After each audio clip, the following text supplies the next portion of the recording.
jaa ngeen jëf yéen téléspectateurs yi internautes yi heure bu baax bi gannaaw journal bi nga xamante ni waa rédaction bu télévision Futurs Médias moo leen koy proposé bis bu ne ñun ñu ñëw man ak mairie tey la mardi mairie day xëy tey lundi bi xam nga day jafe wax naa ko mag ñi duñu mën a jóg ci lundi bi quoi xale yi ñooy ñu gën a sawar ñooy ñëw ci altine bi mardi moom mu tàmbali mardi am na d'ailleurs benn image bu koy illustré sax ci kanam dinaa ci ñëw dama koy bàyyi mu nuyoo ba pare mairie nuyu naa la jaajëfal la di la wax naka sa week-end. ça s'est bien passé alhamdulilah. yow de mardi la ñuy waxante naka sa week-end. waaw mardi la ñuy waxante naka sa week-end parce que xam nga lundi bi dama lay bàyyi comme booy bi comme yaay booy bi. nga géré ko rek mag ak sedd bi nii. waaw gis nga après di nga comprendre lu tax ngay commencé mardi. lu tax may comprendre lu tax ñuy commencé mardi non non lundi bi Exidex moo may sonal rek di ma xëy suba di ma trembale fu nekk. moo tax waaw mais en tout cas waaw. Tu préfères Exidex que moi voilà internet nañ jugé. Exidex moo la gënal. ji wax ju rëy sa choix te mën ngay nekkal mardi. mercredi jeudi avant tout. mën nga daan nekkal lundi mardi mercredi. ay waay sénégalais. sénégalais kii benn fan mu ne. sénégalais Ndiaye mii kii yéen dégg ngeen li ma wax dama ne le matin Exidex moom may yóbbu di ma trembale fu ne nga ne léegi Exidex la préféré ak yow. dama xalaat ne Exidex moo def sa choix. bul xalaat nag laaj ma rek bul xalaat wax ex yaa ngi jaxasate nekkoo fi man dama ne rek su ma xëyee maak yow ñooy nekk. waaw di ko nuyu bu baax. waaw di leen nuyu aussi di leen wax ne namoon naa leen week-end bi guddoon na trop. mais n'empêche namoon naa j'espère que vous êtes bien reposés et que vous avez bien entamé en tout cas li nga xamante ne moo di semaine bi. dugg nañ février nag mois des amoureux rouge noir ah di leen ñaanal beaucoup d'amour ah tey aujourd'hui on veut encore beaucoup de cœur parce que nous on vit l'amour n'est-ce pas Ndiaye. voilà mi ngi noonu. on veut beaucoup de cœur gis naa gars yi ñu ngi nii commencé dugg ndànk-ndànk yëf yi dafay mel ni porte. gis nga ñu commencé ku nekk di buuxante. wallaay noonu la actuellement en live sur Facebook bu télévision Futurs Médias miin ngeen page Facebook bu boo demee Facebook def TFM di nga gis nga like yaa ngi nii gars yi ñu ngi like cœur yaa ngi nii. cœur yaa ngi ñëw dugg ndànk-ndànk. hashtag bi sunu net la miin ngeen ko actuellement nous sommes en live di leen bëggee yéen ñu ñuy seetaan partout dans le monde moom laa ko wax ndaxte diaspora bi dañuy suivre waa fii ci Sénégal dañuy suivre en live bi tamit dañuy suivre partout. démb am na ko ni ma ci benn commissariat laa nekkoon Mbour xaw ma ban dëkk daal façon zone boobu. mu ne heure bi ñëpp toog concentré wu ñi ñëw di lijjanti seen papier yi ñi ñëw bi émission bi commencé ñëpp concentré wu ci émission bi. ba pare émission bi jeex rek gars yi commencé waat ak bi mu ne mais naka la émission bi mën a scotché nit ñi ma ne ko loolu da nga koy filmer envoyé ñu ko. bës la ci réseaux sociaux yi ñu tamit ñu partagé. mais c'est ça mais c'est ça wax na dëgg la. ñoo commencé def challenge boobu sax gars yi seen bureau yi maire yi heure yi ñuy préparé añ bi. waaw di seetaan émission bi. ñu bu heure bu baax bi di jàll. naka ngeen di réagir yéen yónnee leen ñu rek le challenge est lancé su ko defee boo leen ñu yónnee vidéo yi. ñu daal di ko jàllale rek. loolu am na solo jaajëfal leen yéen téléspectateurs yeeg internautes yi El Hadj Malick nuyu nañ la bu baax jaajëfal la wan ñu image bi nga xam ne moom laa jox mairie wan ko image bi waaw lii li mu doon. gis nga lënd bi ni ngay mel noonu. garde sama vélo. waaw mardi ngay tàmbali yow mardi may yéeg. mercredi maa ngi ci kii bi yoon bi. waaw jeudi vendredi ma wàccaat samedi. yàkkamti nga vendredi jot ba nga wàcc. damay ragal nag dimanche bi noonu ngay bartalu noonu da ngay daan. lii de mooy la monotonie lii mooy lii ñuy wax boulot xuma métro dodo. voilà boulot métro dodo. nii la rek. un cycle infernal. di encourager gars yi nga xam ne chaque jour ñu ngi koy xëy di ko ñàkkante. noonu lañu koy waxee. di ko ñafee di wut lu ñu am. ngir njaboot gi ngir sa bopp ngir suturaat sa bopp waaw ndaxte jóg di liggéey dafa am solo ci nit am solo ci doomu aadama. jaajëfal ñi nga xamante ne amuñu liggéey di ko wut. loolu baax na. ak te bu ñu xaddi. bu kenn xaddi. amul benn jeune buy xaddi fi mu ne. Sénégal yi non gars yi génn nañ ci étape boobu. étape bu xaddi nii. non gars yi ku nekk yaa ngi. waaw yaa ngi ci jëf boo jàngee ba pare am diplôme leneen par exemple ingénieur génie civil je donne un exemple. mën nga retrouver wu ci beneen business boo xam ne amul benn rapport. ak effectivement ba pare di ci génn bu baax a baax a baax. je pense que loolu aussi jeunes yi ñu ngi koy commencer intégrer parce que au début dañu foogoon ne yow li nga def sa formation. boo génnee moom ngay exercer forcément. et même parents yi tamit loolu la ñu foogoon moo tax ñu doon pousser yenn saa yi seen doom yi ñuy def yenn filières yi. mais léegi il est de renommée léegi international sax laay wax dootul juste sénégalais wala africain que mën nga jàng marketing génn def leneen. Donc l'essentiel soyez le meilleur dans votre domaine. Et sachez rebondir sur vos pas. jaajëf sànq am na ko ne am na benn internet bu commenté ne vélo yi ñu wane sànq mooy métro local. mais kooku wax na dëgg. très belle inspiration. ah ça métro local. métro local la kay waaw métro local la de waaw. ñu ngi gërëm bu baax internautes yi gis naa réaction yi actuellement ñi ngi réagir en temps réel ci suñu page Facebook bu télévision Futur Média ci suñu compte yëpp en live sur Instagram en live aussi sur YouTube boo demee YouTube def TFM. émission li xew ci biir internet bi gis nga commentaires yi dafa bari macha allah bokk na ci émission yi nga xamante moo ëpp interactivité. ci chaîne YouTube yi nga xamante ni ñooy existé fii ci émission yi fii ci Sénégal c'est bien je précise bien ndaxte xam nga Sénégal moom léegi. chaîne YouTube yi ak internet amul frontière. moo tax toujours il faut préciser te loolu am na solo di leen ci jaajëfal yéen internautes yeeg téléspectateurs yi leneen li mooy am na benn image moo gis léegi tey ci suba. xam nga charretier yi nekk ci quartier yi lii image baa ngi nii. waaw. ñu ngi koy partagé déjà ak groupe yi nga xamante ni wala page yi nga xamante ni ñooy dox ngir civisme Sénégal. waaw kii li muy def ni dafa tuur mbalit mi ci mbedd mi. dafa def mooy charretier yaa ngi ci quartier yi. waaw xam naa mooy ñi nga xam dañuy ramasse waaw. dañuy fayeeku jël mbalit mi war ko yóbbu normalement ci oto mbalit dépôt yi. waaw wala dañuy dajeeg souvent oto mbalit yi pour jox leen ko. mais kii dafa yàpp mbalit ba mu fees. ñëw sotti ko fi. non fas bi mënatul dem mu tuur ko fi koñ. waa léegi lii nag léegi lii la si yoon léegi lii la si yoon mën a wax lii mooy gën a ñaax autorités yi jël ci autorités yi ku ci nekk yaa koy jëlal wala peut-être maire yi responsabilité yooyu jël sa bopp charretier yi tamit ñoom tamit ñu responsable te xam ne mbalit mi bu ñu ko jëlee kay mooy gars yi dañoo bëgg a débarrasser wu ci mbalit yi waaw bu leen ko sànni ci koñ yi gis naa ni image bi ñu ngi koy partagé ci réseaux sociaux yi ñii nag ñu koy dund bari na bi moo nekk exemple bi nga xamante ni peut-être am na yeneen ñuy dugg ci yeneen koñ amuñu temps filmer ko kii da koo filmer partagé te lii gis nañ ni war na ci mën a wax ku ci nekk nga koy dund peut-être ci sa koñ ci moment bi. waaw ku ci nekk nga koy dund mais xanaa ñu ñaaxaat leen rek ba ñu gën a def attention parce que tamit c'est vrai que charretier yi dañuy fayeeku yenn saay 100 francs la wala 200 nga jox leen seen. kii sa mbalit. peut-être parce que yenn saay oto mbalit.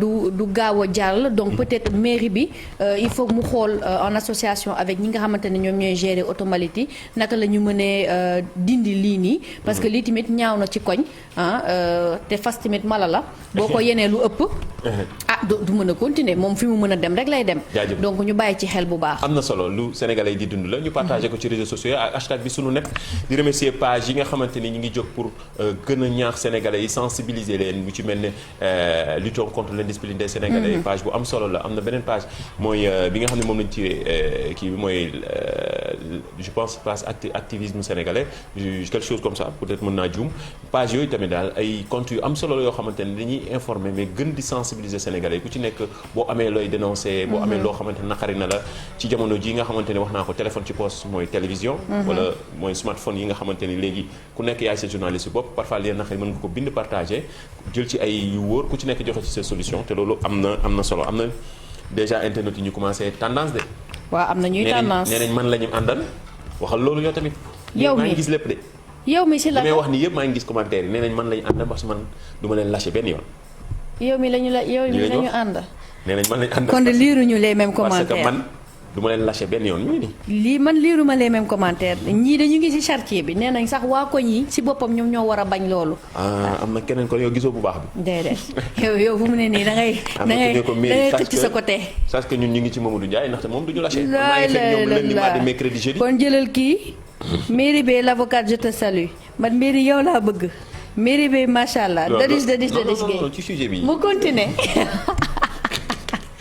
voilà mu ngi nii moom da leen di lâché ki ngeen bëgg nii. jamais je ne vous lâcherai jamais vous êtes ma force. leneen li bii nag question bu am solo la. très pertinente gis naa vidéo bi di circuler ci réseaux sociaux yi surtout Twitter depuis démb man mii personnellement dama laajte ba sonn musuma am réponse bu leer sama bopp. moo tax c'est une question xam nga boulevard Général de Gaulle. waaw. fi ñuy defee défilé waaw xam naa fi ñuy defee défilé bi waaw. am na benn vidéo boo xam ne waa ji daf ko filmer boppam partagé ko man daf ma laalaale personnellement moo tax ma gis ni war nañ ko te bari na ci leer na ma ni.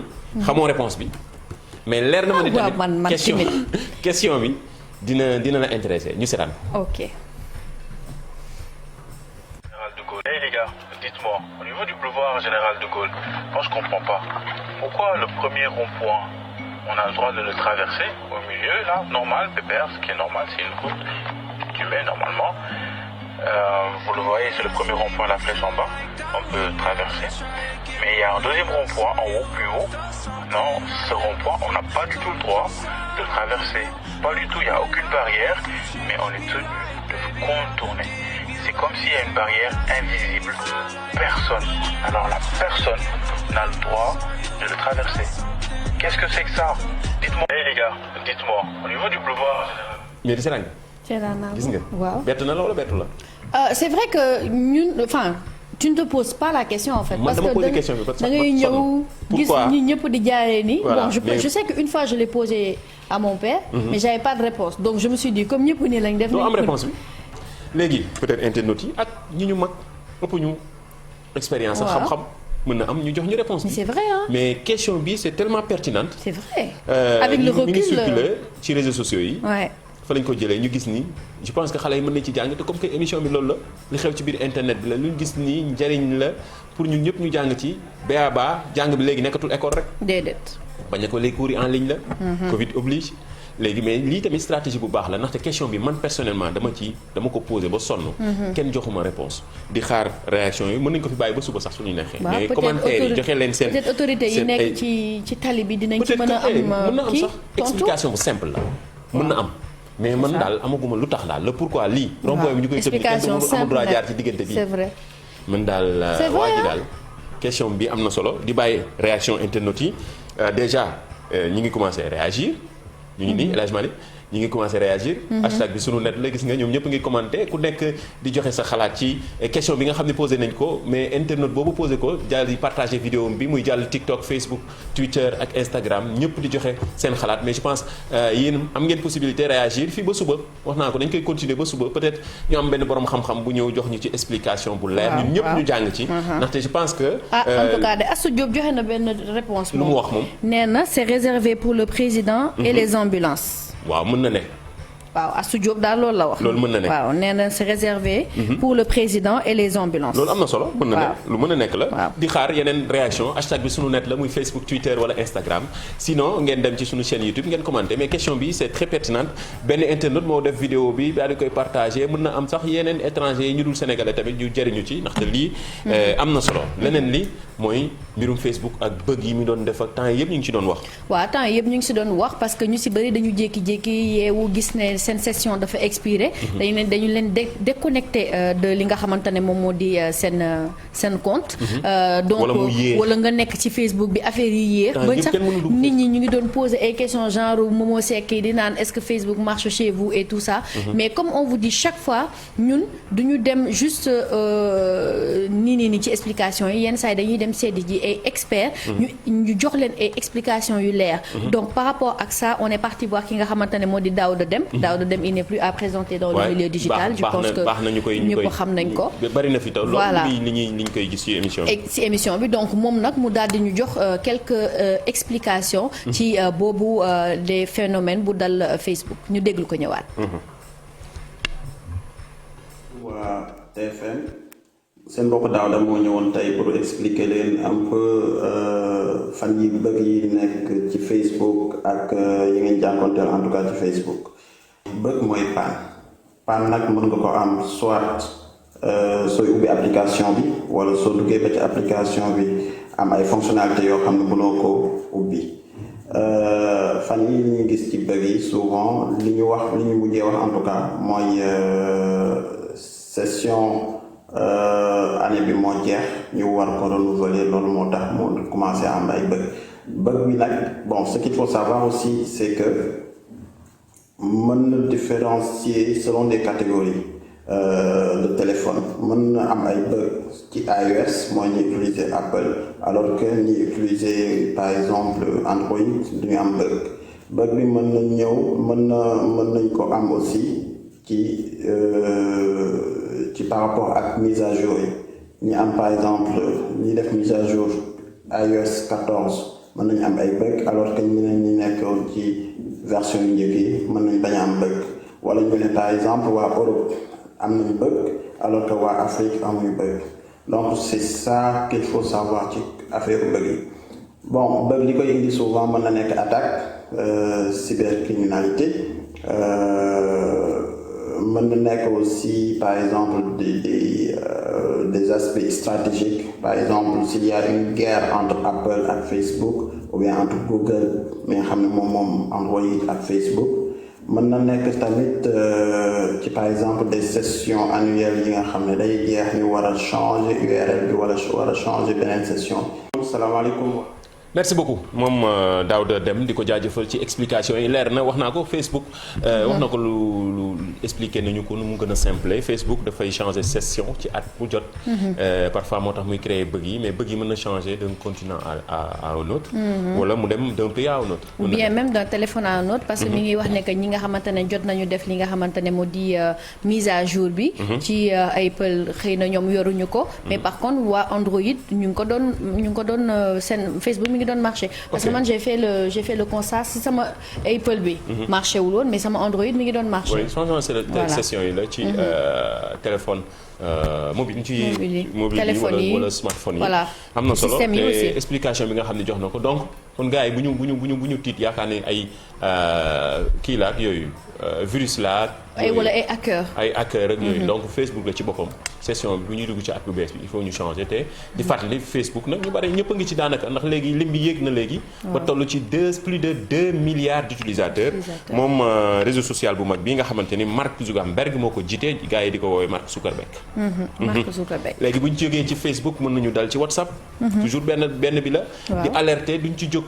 daanaka émission bu ñu def lu mu xat-xat dinañ alerter ñii di internautes yeeg téléspectateurs yi mais surtout ci jamono ji nga xamante ne mbiru WhatsApp yeeg dafa doy waar mais lii nag ay hackers la fi mu ne nii li ñu jël lu bees mooy ci Facebook bi di jéem a collecter ay données wala collecter ay numéro téléphone li ñuy def nag mooy dañ naan boo bëggee topp kenn contacter ñu xam ne léegi dañuy soxla sa genre gi mais dañuy bëgg di topp nit ñi. waaye yow man Ndiaye dama laa bëgg laaj yow weekend yi danga maa dajale woon ay xeer wala dafa am lu ma la def te yëguma ko wala la tey dama lay tàq histoire de. moo tax ma ne la sa genre gi. ah waaye yow nag internet yi àtte leen ma kii waay.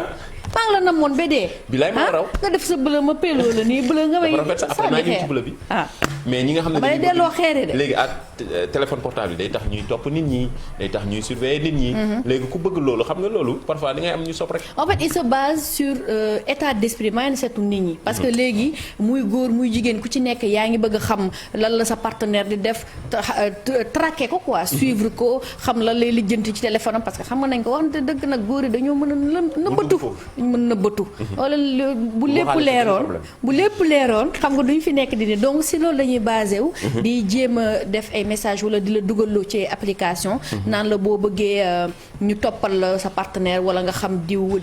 contacter ñu te fekk ay collecte de données la ñu dañuy dugg sa téléphone. changer mot de passe beeg boo yëpp amee ay code bancaire loolu yooyu noonu yëpp xaj na ci. donc ñuy def ndànk tey bañ a di bind sax seen numéro téléphone yi ci. c'est ça parce que maintenant on a la banque en ligne. donc vous avez toutes vos informations sur vos téléphones. c'est presque dund gi yëpp mi ngi ci biir téléphone bi. donc def leen vraiment attention balaa ngeen di cliquer wala ngeen di télécharger ne serait-ce que benn application. am na solo am na leneen beneen virus bi ñuy gis temps yi ci WhatsApp donc boo leen jotee lien. bu jékki-jékki rek dugg ci sa WhatsApp bu leen cliquer. benn virus la boo xam ne actuellement temps yi daal WhatsApp moom. mën nañu wax ni diggante fin d'année 2020 début d'année 2021 métti na ci ñoom quoi. c'est la guerre c'est la guerre parce que actuellement comme WhatsApp yëngal nañ chaise buur bi comme on dit. signal taxaw kii tamit taxaw. Telegram donc actuellement WhatsApp est en position de faiblesse et ce qui fait que hackers yi dañ siy profiter. pour mën a li nga xamante ne gën a affaiblir boobu di application donc ngeen def nank rek de toutes les façons depuis que ñu nekk ci WhatsApp on a toujours vu des tentatives de hack ay liens lu ñu leen di yónnee yéen lu ñu leen mënti yónnee. laaj leen ki leen yónnee lii lan la. lu mu doon. bul sax cliquer. bu leen sax cliquer. parce que il suffit d'un clic boo leen cliquer rek c'est fini virus bi dafay installé wu ci seen biir téléphone te day soxla buntu donc WhatsApp bi mooy nekk buntu bi donc mot de passe yeeg yeneen ak yeneen yi nekk sa biir téléphone dara wóoratu ci ñuy def ndànk donc li fi jamono tollu téléphone di mu nekk lu utile ci jamono ji mais ñuy defaale ndànk toujours ñun ñëpp nag kenn mucc ci yëf yi fi mu toll la loolu am na solo wax naa ko du ñu jóg ci di leen alerter di leen sensibiliser di leen wan bu baax naka la ñuy jëfandikoo téléphone portable yi moo tax ñu choisir d'ailleurs heure bi ngir wàcce niveau bi maire yi mën a comprendre paa yi mën a comprendre xale yi gën a mën a comprendre ñi nga xam ne tamit am nañ niveau bu high bi sax nañ gën a comprendre déggoo li Seydina Ousmane Noreyni wax mii nee na 3e guerre mondiale buy am de ci réseaux sociaux yi lay jóge yow de dëgg nga wax réseaux sociaux sax dafa kii mais mbiri internet yi. ndax tey gisoo la preuve. ba fi Google pané. jéem a la yooyu gis nga bu ñu évaluer économiquement dëkk yi nga xam ne yëg nañ ko ci quelque temps benn 1 heure 2 heures de temps. donc fi àddina toll la. donc mi ngi noonu réseaux sociaux ak internet moo ni toll looloo tax télévision Futurs Médias di leen proposer bés bu ne lundi ba jeudi lu xew ci biir internet bi ngeen di mën di comprendre bu baax man ak mairie di ci ànd ensemble sax ndaxte wax naa ko émission bi c'est interactive seen ay messages dañ koy lire en temps réel seen ay questions wala ay yi ngeen ñuy proposer dañ koy partager ak ay spécialiste loolu am na solo bu ñu ci jógee TikTok ak YouTube ak Facebook ak dafa ak léegi artistes yi tendance bi mooy ay nombre de vues vidéo def nombre de vues waaw léegi vidéo bi bu dalee xale yi jël ko def ko challenge mu ngi noonu ñëwoon nañ fi ak Wally Seck Sidi Diop ñëwoon nañ fi ak Ngaaka Blindé waaw mu ngi noonu ak Dip aussi musiba bi am na beneen néegu góor gis naa temps yi gars yi moom la ñu jël def ko challenge dama koy déglu dafa neex quoi yow daf la ñaañaa ñi maa ngi xaar sa challenge ñaañaa ñi loolu rek ma si neex ñu dem déglu dañ may reeloo rek man xaw ma fuñ leen fore dem lewet di nawet seen rappeurs yi kaw may jeen nan maa lay mën noo maa lay fay noonu maa seen king bi maa koy toj nan maa fi jul mais yaa fi day noo feccal du gi feccal waaye dem bambar bi gin baageen daal da ñe am da nga digg tëj mi ngi noonu mairie waaw lii de xanaa gis naa ni gars yi ngi koy def challenge muy Facebook muy. non weekend bi yëpp TikTok foo dugg génne la ñoom tamit nombre de vues yi mi ngi gën di. waaw te li ma si neex mooy partie bii rek la ñuy jël. dagg ko parce que dañu ne xam nga mooy comme kii bi récitation boobu waaye les 2 voleurs. ak le 3e larron. xam nga dañu ne king bi. ñaan ñi ñoo koy xëccoo muy Dip ak Ngaaka. ñii nag ñoo de 3e larron ñëw na leen yéen ñaar ñëpp pousse leen fële ngeen di ñaña ñi ñeneen ñaar ñun ñu ngi fi ñoo bokk ci game bi. dañuy relancer game bi réseaux sociaux yi tendance bi lii la lépp nañ ko def ci fair play rek. c'est ça en tout cas ku nekk xëcc fi ngay xëcc loolu baax na ci. en tout cas gis naa ni ci réseaux sociaux yi aussi ñëpp a ngi partagé vidéo bi comme ni mu demee woon ci yeneen yi. voilà loolu tamit dafa xew ci biir internet bu ñu ci jógee d'ailleurs ci la ñu waxaale compte YouTube bu bees bu Pape Cheikh Diallo mooy PCDU gis naa ni ñëpp a ngi koy partagé diggante démb dafa xew nag moom nag c'est normal mu demee ba am chaîne YouTube comme ñeneen ñi ñu ko amee chaîne YouTube dafa xew pour ci def cette production xam nga YouTube dañuy gën di sensibiliser lancer nit ñi nga xamante ne am nañu qualité wala ku nekk am sa possibilité def sa chaîne YouTube te li baax na gis naa ni gars yi ngi koy partagé Inch'Allah ba mu doon benn télé pourquoi pas télé non ñoom télé la YouTube kay télé. non je veux dire mu am télé boppam après. waaw incha allah baax na PCDU TV loolu am na solo leneen li mooy image bi nga xam ne gis naa ñu koy partagé démb ak tey tamit ca États-Unis dina ñëw d'ailleurs ci États-Unis sedd ba fa am mais avant boobu gis naa benn image boo xam ne lii moom vraiment. xam naa da nga naan c'est mignon yow yaa partagé lii sax. mais c'est mignon tu trouves pas que c'est mignon. oui yow tamit xoolal rek. ni ñu invité affaire bi Michelle Obama ak Barack. en version miniature. yow sax foog ñu wut suñu miniature ma ak yow.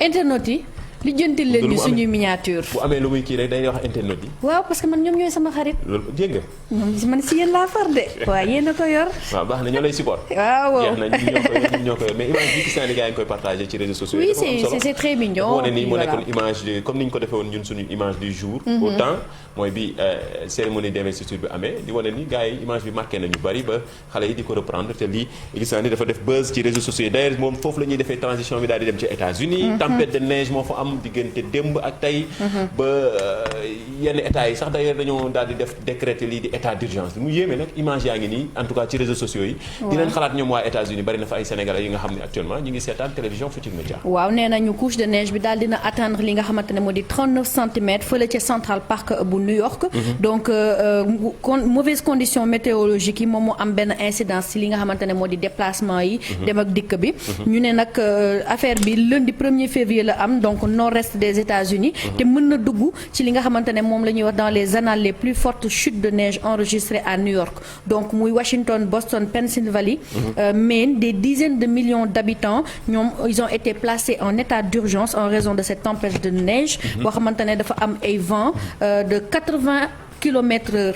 ok 80 km/h ngelaw boo xamante ne 80 km/h la. guy la def di leen xalaat ñoom waa États-Unis te yéem a diggante démb ak tey neige baa ngay. maa ngi xalaat ñoom moo massa. yow de mairie instant yi xanaa doo dem États-Unis def fi mu ne nii. kan man mii waaw. non man bëgg naa sedd pourtant de. est-ce que ma dem rek dem la bëgg. te doo dem fenn fi ngay toog pandémie bi ñëpp tëj nañu. noo xamee ne dem laa bëgg. le meilleur pour la fin kii kan la wala lii lan la mooy rubrique bi nga xamante ni moom la ci ñu ci bari di xaar.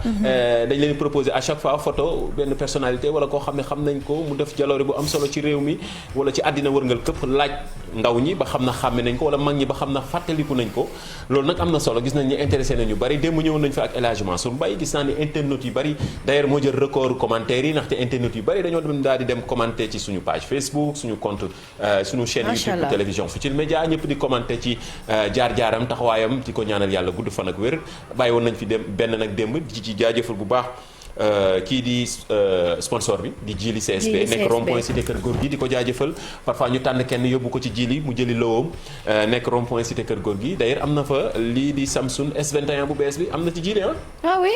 moom la gars yi di xëccoo dama ko wutal. incha allah loolu dinaa ko wax mu Jili. cadeau Noël ba léegi. dina ñëw gisu ko dina ñëw Jili CSP nekk rond-point cité kër góor gi moom moo sponsorisé rubrique bi le meilleur pour la fin di ko jaajëfal moom Jili am ngeen possibilité amee fa lii di S21 bi gis nga kii moo trouvé woon bu démb bi. suñu question ba passé mooy ku ndaw ku jigéen ki nga doon wax noonu.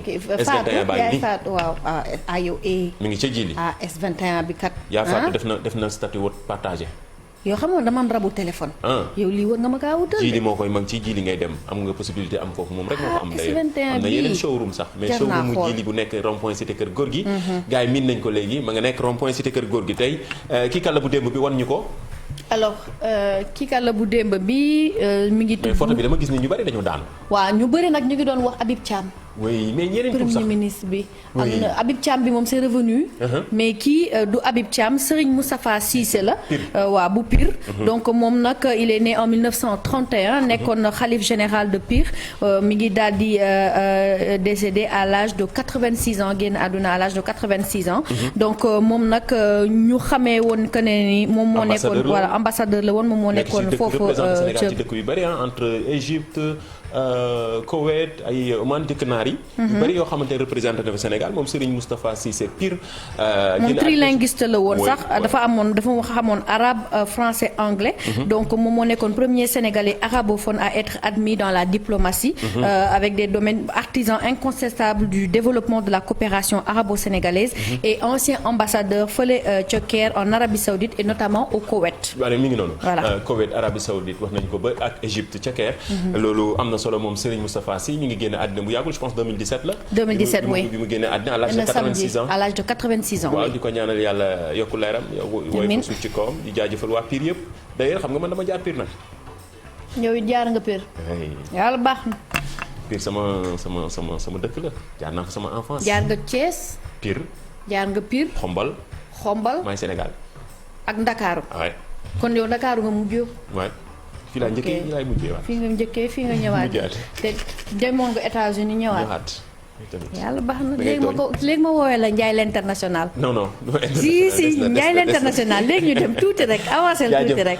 mi ngi noonu Serigne Moustapha Cissé gis naa ni internet yu bari dañoo faussé nag. bi moom j'avoue ñu bari dafa xawoon safoon. xàmmee wuñ comme lii la ndaw ñi ngeen jàng bu baax kii mooy Serigne Moustapha Cissé Pire jaar-jaaram bari na mën ngeen dem continuer def ay recherche ci moom Pire nag xam na ne gis nga ko Pire bu xaali Omar Fall Pire bu Puritain Fall Pire bi nga xamante ne aussi université wala université yu mag yi yu njëkk ci ak Sénégal foofu la mi ngi noonu am na beneen kii la beneen tamit xam naa ne bii tamit dina xaw a saf ci ñoom. yow daal temps yi saf nga jël daal. oui. bii de xanaa ci man sax saf laa ko waxoon sax Youssou. Youssou tey yeewul bu baax baal ko. mais kii moom dina yomb moom quand même. kii xaw ma ko demal. kii xaw ma ko de man dama doon tëj yow. xam na ko. xam na ko gars yi internet yi nee nañ xam nga ko ñoom réalisateur yeeg ñi nekk ci ginnaaw ñëpp nee nañ xam nga ko da ngay dóor nii rek quoi. mais xam nga ko mi ngi noonu hashtag bi sunu net la peut-être suba mën nañ tànn kenn yóbbu ko ci Jili je pense que bi yomb na biñ leen indi woon ci. Ndiaye da ngay naan yomb na ci yow. non bi yomb na quand même ngeen contextualiser ko kii histoire la ci Sénégal defal leen ko biographie am ba mu mat. hashtag bi sunu net la surtout temps yi yëpp nag YouTube la ñu miin. dem leen ci YouTube bi commenté ñu tànn ci kenn yóbbu ko ci Jili di ko jaajëfal moom mi sponsorisé rubrique bi ñu duppee kii kan la wala lii lan la lii lañ doon jeexalee mën nga tàggatoo nag sunu heure jeex na. tàggatoon dafa jeex na. ndeysaan man mardi bi day gàtt ci man ba nga xamante ne. kon nag xanaa rek ñu leen jox dig daje demain incha allah même heure. sur la même chaîne TFM la rajo la rajo télévision digitale. di leen remercier ci seen teewaay seen présence. ak seen support. léegi nag di remercier ki nga xamante ni moo di Chloé Design pour la robe joignable au 77 541 56 41 boo leen fa demee dinañ leen defaral yu nice. yu am base te yu leen dul gis fenn. yi ngeen dul gis fenn. jaajëf baal leen xale yu tubaab yi jaajëfal nañ la mairie jox la dig daje ba suba incha allah nuyu bu baax ñi ñuy seetaan suñu grand yi nga xam ne ñu ñuy envoyé message di ñu encouragé di souhaiter joyeux anniversaire à Moussoukoro Diop. Oui notre Moussoukoro femme digitale femme africaine digitale. mi ngi noonu di ko jaajëfal di ko support joyeux anniversaire à toi. Moussou di ko jaajëfal li tax ñu souhaiter ko nag dafa nekk ci mbiru internet. di ñu conseil lu baax. nekk ko xam ne référence la ci ndaw ñu baree bare te loolu dafa am solo. et très disponible foo ko woo mu ñëw wuyu la. loolu dafa am solo.